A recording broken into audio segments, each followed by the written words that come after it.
Bonjour Isabelle. Bonjour Sophie. Quelle est la différence entre le secret professionnel et le secret médical? Alors, il y a effectivement une différence puisque le secret médical, il est prévu par l'article R 4127-4 du Code de la santé publique, qui indique que le secret professionnel est institué dans l'intérêt des patients et s'impose à tout médecin. Ce secret couvre tout ce qui est venu à la connaissance du médecin au moment de la consultation. Le secret professionnel, lui, c'est une infraction pénale qui est prévue par l'article 226-13 du Code pénal et qui est la révélation d'une information à caractère secret par une personne qui est dépositaire de ce secret par son état ou par sa profession. Ça s'impose à d'autres professionnels que les médecins et notamment nous, les avocats, nous sommes également soumis à cette règle. Toutefois, certaines situations sont tellement graves qu'elles permettent de ne pas respecter le secret professionnel et en particulier, puisque c'est ce qui nous occupe aujourd'hui, le secret médical. Ces exceptions sont prévues par l'article 226-14 du Code pénal.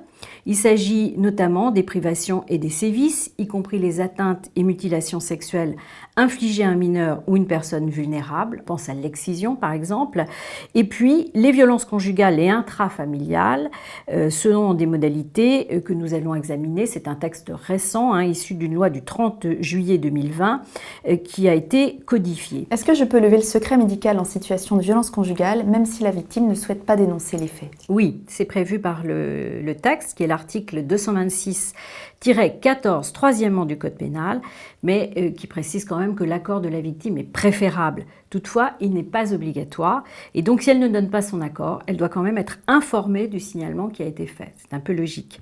Donc je ne vais pas lire ce texte in extenso, mais il faut savoir qu'il y a quand même des conditions pour la levée du secret médical. Il faut que le médecin le fasse en pleine conscience. C'est un mot à la mode, mais là vraiment c'est prévu par le Code. Il faut que le médecin évalue la situation. Il peut pour cela solliciter l'aide d'autres médecins, des médecins légistes par exemple, qui sont très au courant de ces situations et de la manière dont fonctionnent les signalements, et même du Conseil de l'Ordre, puisque au final c'est le Conseil de l'Ordre qui pourra valider ce signalement.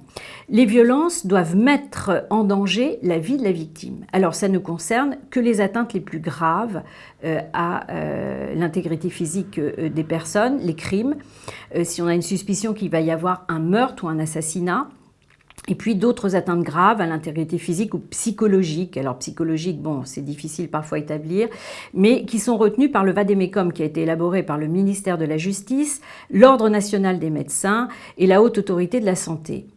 C'est le cas notamment lorsqu'on a une suspicion de viol, y compris le viol conjugal, éventuellement d'actes de torture, il y en a effectivement malheureusement dans certains dossiers, les séquestrations ou les blessures très graves.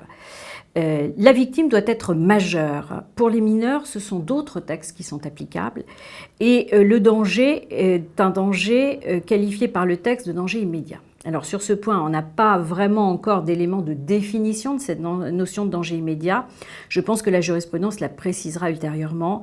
Il faut donc retenir qu'il y a une sorte d'urgence temporelle. Les faits vont se commettre dans un délai assez rapide et donc il faut intervenir vite.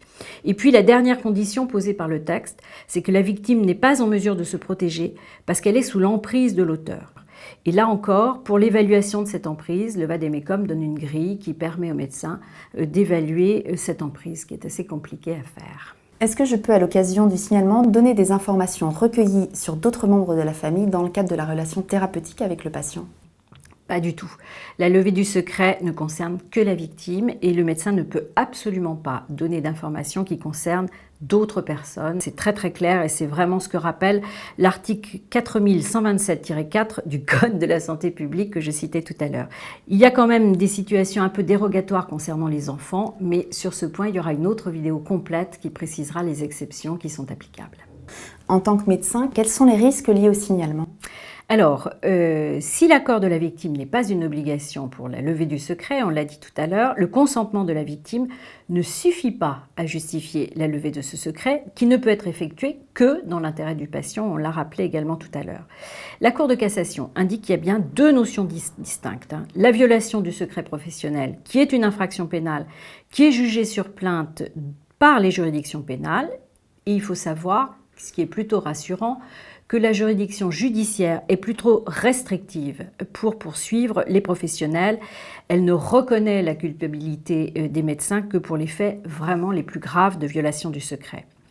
En revanche, la jurisprudence ordinale, que ce soit les ordres locaux ou l'ordre national, qui veille à l'application de l'article du Code de la santé publique et donc au respect strict du secret médical, est beaucoup plus sévère, notamment en matière de signalement pour des violences sur des enfants, qui appartiennent quand même à la sphère des violences intrafamiliales. Et nous n'avons pas encore beaucoup de jurisprudence sur les signalements prévus par la loi du 30 juillet 2020.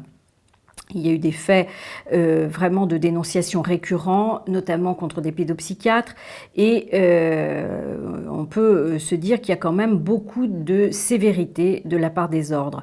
Cependant, le Conseil d'État vient de rendre un arrêt le 19 mai 2021 qui nous donne beaucoup d'espoir parce qu'il a sanctionné l'ordre national qui avait poursuivi un médecin qui avait fait des signalements dans un contexte très proche d'une autre. Et donc, nous espérons que cette jurisprudence va permettre d'assouplir cette sévérité ordinale, ce qui nous semble prometteur. Sur les modalités pratiques du signalement par les médecins, il y aura une autre vidéo qui permettra de connaître comment ça doit être fait et bien fait. Donc en tant qu'avocate, je m'interroge sur les conséquences pour la relation thérapeutique du signalement qui est fait, que ce soit du côté de la victime, de la patiente victime, ou éventuellement de l'auteur des violences conjugales. En effet, la question est très délicate et on n'a pas de réponse idéale. Comme cela a été rappelé dans les textes de loi, la décision prise par le médecin doit être prise en conscience. Néanmoins, il faut l'expliquer à la victime. Il faut motiver notre réponse, motiver les raisons pour lesquelles nous effectuons ce signalement, et notamment lorsqu'il y a un danger immédiat. La position de la victime peut évoluer, même si elle ne le comprend pas au moment où nous réalisons le signalement, elle pourrait en effet changer d'avis par la suite et en comprendre les conséquences. Concernant l'auteur, effectivement cela peut également fragiliser la relation puisque l'auteur de violence peut être aussi un patient du médecin et donc peut du coup être menaçant ou agressif avec le médecin. Dans tous les cas, il ne faut pas hésiter à solliciter des confrères et le Conseil de l'ordre pour des avis complémentaires et ne pas rester seul.